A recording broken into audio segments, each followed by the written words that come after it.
Raphinha sinks Madrid in America in the El Clasico that took place in the morning as it clocked the morning hours in Africa, but in America it was still night.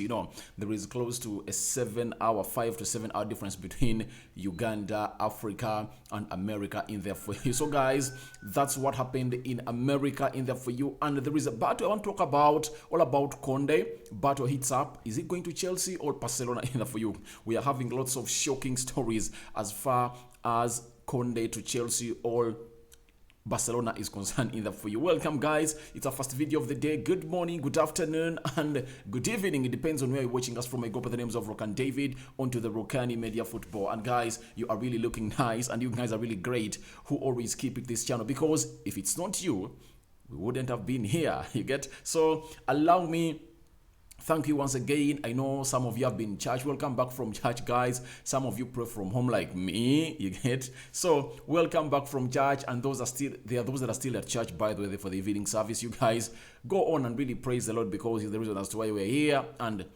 no one can overcome the power of the Lord in his name for you. So guys, thank you guys. I go by the names of Rokani David. Rokani Media Football is the football channel, and let's get straight into what we call the El Clasico that took place in America yesterday. Now, I told you yesterday when I was bringing you the game of Arsenal and Chelsea that for any rivalry, for any derby, even if it's a friendly, it is not a friendly on the pitch. When they are really booking these games to happen, they will say it's going to be a friendly between Arsenal and Chelsea. It's going to be a friendly between Real Madrid and Barcelona. But because of the rivalry that the two teams do have, all hold, it's not always a friendly match. You saw that game of Arsenal, it heated up between Chelsea. It saw that game of Madrid, it heated up in there for you. So that's what a rivalry is all about, and it's always a derby. So yesterday in America, there were two derbies.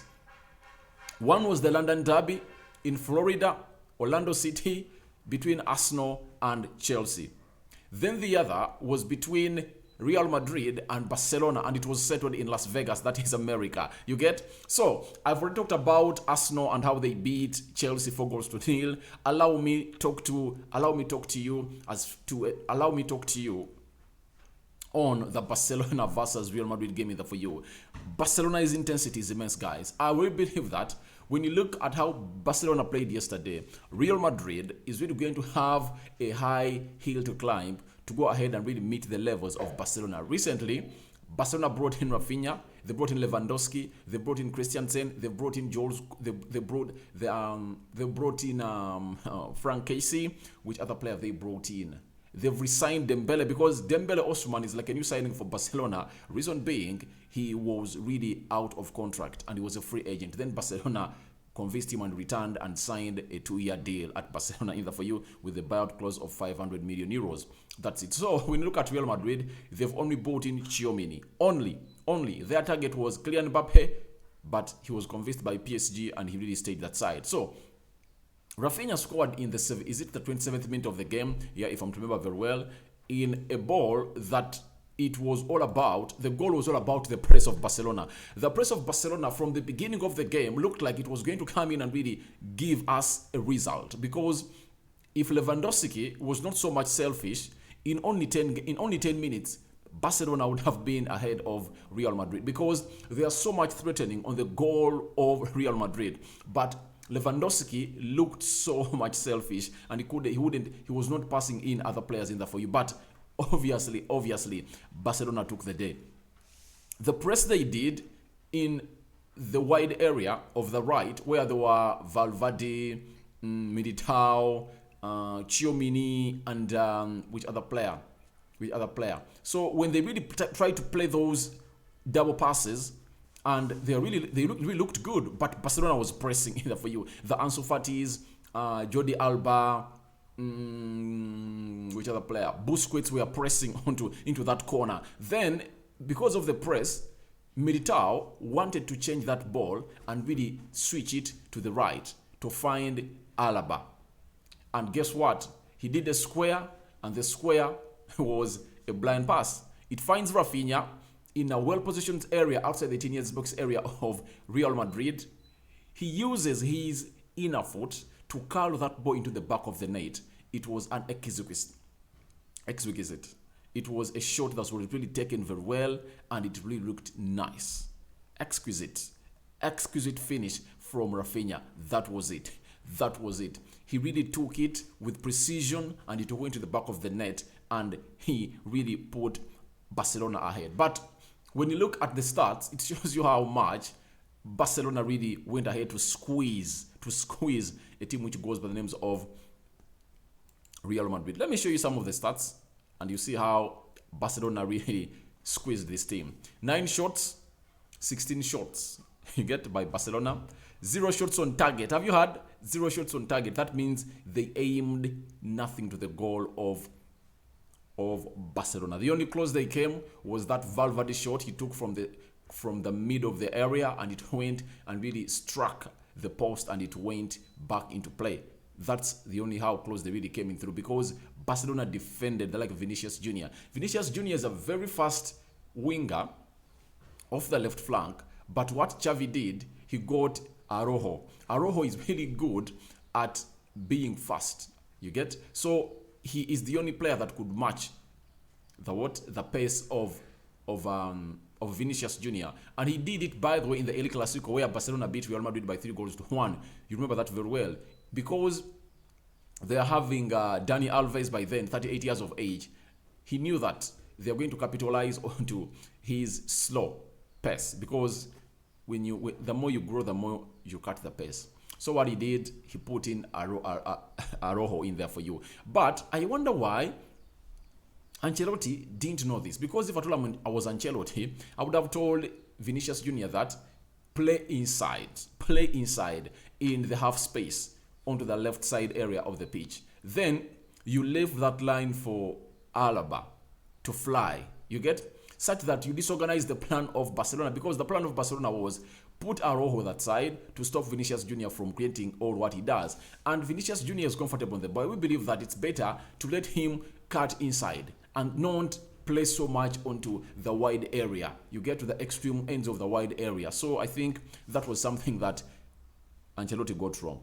Barcelona had 6 shots on target, 52% ball possession by Real Madrid, 48% by Barcelona. This is something that will annoy Xavi, because Xavi is a man or a manager who believes in total football, and he wants to beat you when he's really having more passes than you, more possession, more shots on target. So out of this, he only won the shots he had. But the possession, he was outpossessed by Real Madrid. He was outpassed by Real Madrid. Real Madrid had 551 passes. Barcelona had 513. 86% passing accuracy, 87% for Barcelona passing accuracy. Obviously for him, that would be happy for him, either for you. Then they had 6 fouls, that is Real Madrid. Barcelona had 15 fouls, because they are pressing a lot and running on every side of the pitch. 1 yellow card for Real Madrid, 4 yellow cards for Barcelona. 0 red cards for both sides, 1 offside for both sides. 0 corners for Real Madrid. Here this start. 0 corners for Real Madrid and 8 corners for Barcelona. It shows you how much this team was pressed. Now, one thing I really got to know about this game of football was Karim Benzema effect. The Karim Benzema effect was so much felt into this game. Reason being, they really lacked a cutting edge. Eden Hazard was playing as a false 9 in this game, but he had nothing to offer. Obviously, he had nothing to offer in this game of football in here onto the Rokani media football that is really so much good in the. He had nothing to offer, and I really believe that he has lots of things to add to his game. And I think it's time we said goodbye to Eden Hazard. We don't expect him to resurrect at 30 years of age. He was bought expensively from Chelsea, knowing that he's going to be the replacement of Ronaldo. Everything out. I don't really see him come up. I don't see him really return to the Eden Hazard. That was a move that was miscalculated. I really pity these players. If I'm a star like Eden Hazard at Chelsea, one, I know that I can lead Chelsea to the victory they want. Secondly, Chelsea can get me the money I want. Thirdly, if at all I'm competing for Ballon d'Or, Chelsea can put up a very good buzz and competition for me to win the Ballon d'Or. So why should I really leave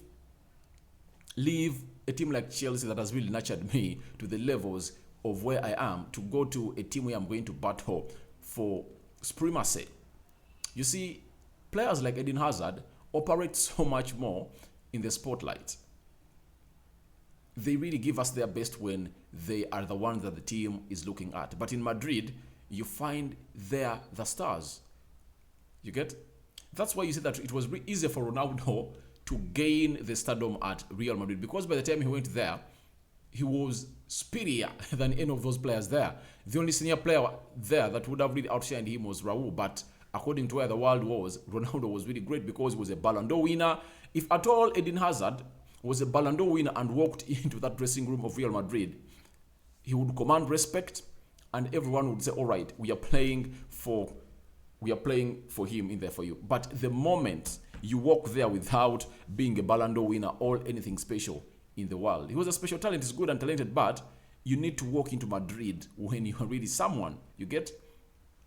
And obviously the Vinicius Jr. have taken the show over him, you get? Even Marcus Asensio has really registered very many successful seasons ever since he went there than Eden Hazard. So Eden Hazard has been getting injuries, so he never really proved a point to me yesterday, and it showed you the Karim Benzema effect, that Real Madrid without Karim Benzema is like a dog, a barking dog without teeth. They couldn't bite.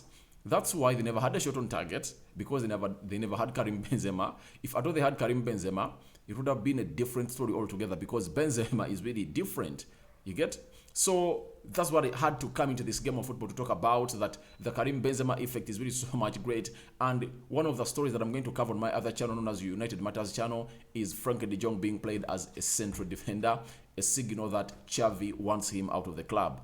And I know he will either go to Chelsea or Manchester United, but United have already agreed a fee with Barcelona on this guy who goes by the name Frenkie de Jong. But Ansu Fati returning and playing very well. Xavi starting with Pedri, Gavi, and Busquets into that midfield. That's what makes Barcelona feel proud of themselves, because all those players coming in from the La Masia Academy. Obviously, yesterday there was Araujo. Those three I've talked about. Those are 4 from the La Masia Academy. Then which other player was coming in from the La Masia? Ansu Fati. You get? They almost had 5 players coming from the La Masia Academy.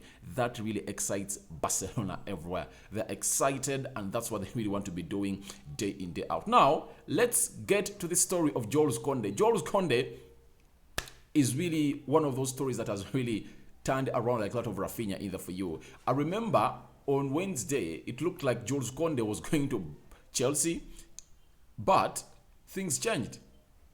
And as we speak right about now, this is what Xavi has told Jules Kounde.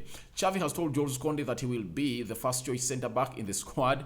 FC Barcelona's sporting project has convinced him. All right, so we are waiting to see where this is going to unfold from, because even Chelsea is telling him, please, we want you to be first choice in here for you, because we play with a 3-man central defender. It's a 3-man central defense. Don't go to that side. Remember, Chelsea have made the realistic evaluation of, we are told by Fabrizio Romano that Chelsea have made the realistic evaluation of a side which goes by names of Sevilla. But I think Sevilla is just wanting to see a bidding war such that one team will go in and say, all right, for me, I'm giving you £60 million. You get? I think that's what they're waiting for. But Jules Kounde is talking to both teams, as confirmed to us by Fabrizio Romano. And Xavi has gone ahead to promise him that I'm going to give you first team football. But that's not a promise that can really turn around this transfer window, this transfer of Jules Kounde to either Chelsea or Barcelona. Because even Chelsea is telling him, we are going to give you first team football. And I think for this, Chelsea has a more vivid position for Jules Kounde, because Chelsea plays with a 3-man central defense. But Barcelona is having Gerard Piqué, they are having Araujo, they are having Christensen, they are having Garcia.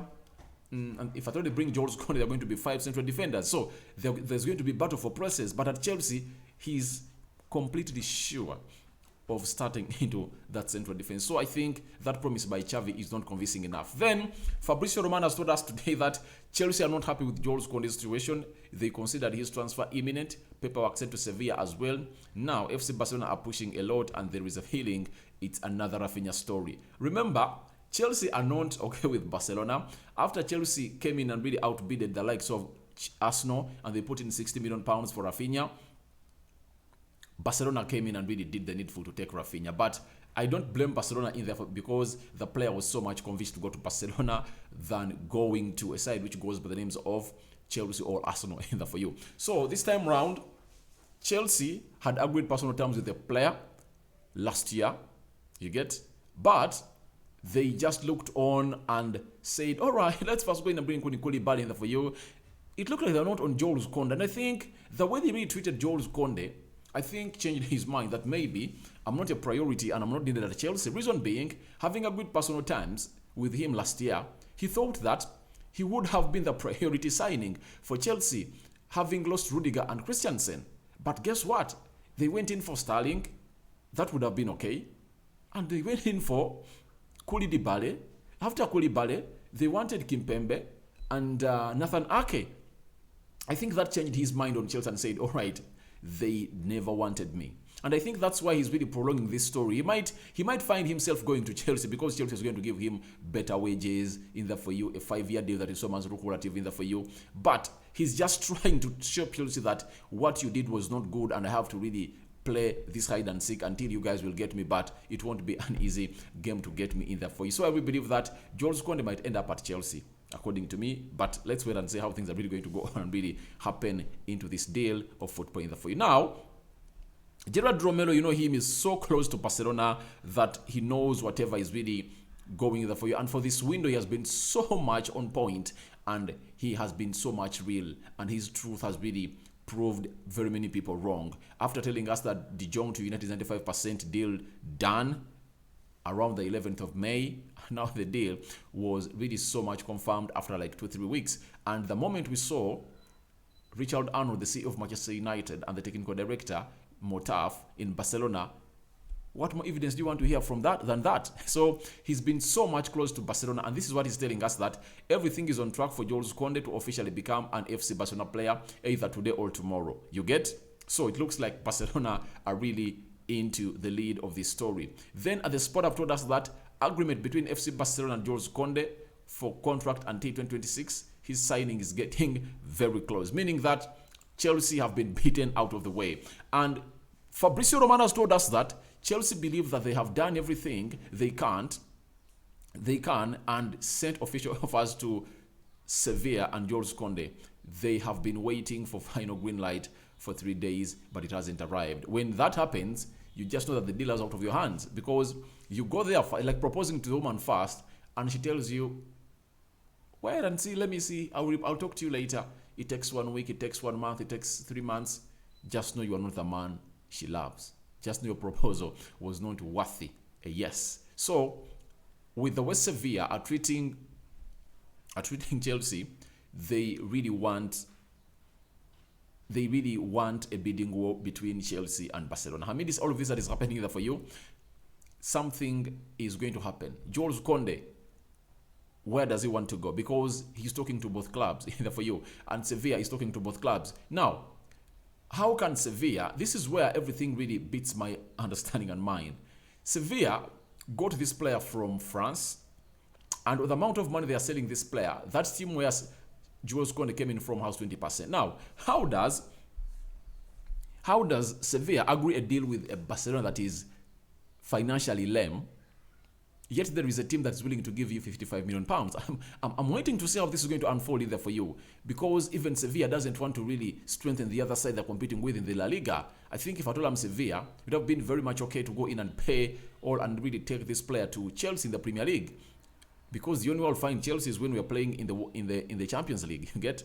But I'm asking why they have not yet given green light to the transfer of Jules Kounde to Chelsea in there for you. So I'm just waiting to see how everything is going to unfold in here for you, as Fabrizio Romano has just told us that things are really going great for Barcelona, and Chelsea are so much into the know. So Gerard Romero has told us that everything is going well for Jules Kounde to join FC Barcelona. As for Azpilicueta, his signing is still possible for €4 million plus €2 million of add-on available for you. So it looks like Barcelona are so much assured of this deal to happen, and Gerard Romero has not hit a miss this transfer window. Everything has been talking about Barcelona, it has come to a happening, not to pass. So Jules Kounde looks like he's going to go to a side which goes by names of Barcelona. And it's going to be a very big blow to Chelsea, because that means they have to go in the market and really bring in defenders. After defenders, they need to strengthen their midfield. After the midfield, they need to go in and look in for centre forward. So a lot of huge work ahead of Chelsea. Well, people were so much excited when they saw Todd Boehly bring again Sterling, landing Koulibaly. We said, oh, it's going to be an easy and soft nut to crack for Chelsea. But as things have gone on, transfers are changing. The mode is really changing. And Todd Boehly and Thomas Tuchel are really not understanding the way in the foyer. That's why Thomas Tuchel is saying we are going to make it hard for Barcelona to take Marcos Alonso and Azpilicueta. After those 2 deals of Jules Kounde and Raphinha, their clash in those deals is really going to make it hard for Azpilicueta to cross from Chelsea to Barcelona. The same applies Marcos Alonso, but Romel is telling us that the signing is still possible, though Chelsea feel like we are not going to give you these players that you want in there for you. Then lastly, this is a man who goes by names of Ninya Kinsella. He covers Chelsea and England for the Evening Standard. He's so much close to Chelsea, and this is the shocker I've really got to know, that Chelsea have not agreed a transfer fee with Sevilla for Jules Kounde. Now, who is fooling who? Who is fooling who? If you say agreed, am I not getting my English well? Because if you submitted an offer and Sevilla doesn't reply you back or gives you a reply, oh yeah, that means you have not agreed the fee. He's right. According to Fabrizio Romano, Chelsea submitted in their offer to Sevilla 3 days ago, and they've not gotten a reply from Sevilla. You get? That means no green light has been given to them. Now, if at all Nika Kinsella comes out and tells us that Chelsea have not agreed a transfer fee with Sevilla for Jules Kounde, he's right. So it looks like Jules Kounde has slipped out of the hands of Chelsea, having agreed personal terms with him way back last year. And I think Jules Kounde was annoyed because they went in for players like Kalidou Koulibaly, who is 31 years of age, as a priority, and they never took him as a priority. Yet for him, he's like 25 years of age. So I think he feels like he's not wanted at Chelsea, and that gesture really changed his mind and his look to join Chelsea in there. Remember, Chelsea was supposed to sign Jules Kounde last summer, but they failed to agree on the amount of money with Sevilla. Sevilla wanted 65 million euros. Chelsea was offering 55 million euros in the for you, which is 55 million pounds in the for you. Thank you guys for watching in. Smash the like button, comment and share. Tell me what you think about Raphinha sinking Madrid and Kounde battle hits up in the for you, as Chelsea is losing this battle to Barcelona in the for you. Sources from Barcelona so much sure and confident that this player is going to be their player next season in the for you, and Xavi is in the middle and he's the captain of the ship that is leading Jules Kounde from London to Barcelona. So that's what I had for you. I go by the names of Rokani David. Smash the like button, comment and share. If at all you're watching us for the very first time, or you've always been watching us and you've not yet subscribed to our channel, please go into the lower right bottom corner, click the subscription button. After clicking it, hit the notification bell that will enable you get notified each and every time I upload a video onto this channel. I sign out for now. See you later, my mates.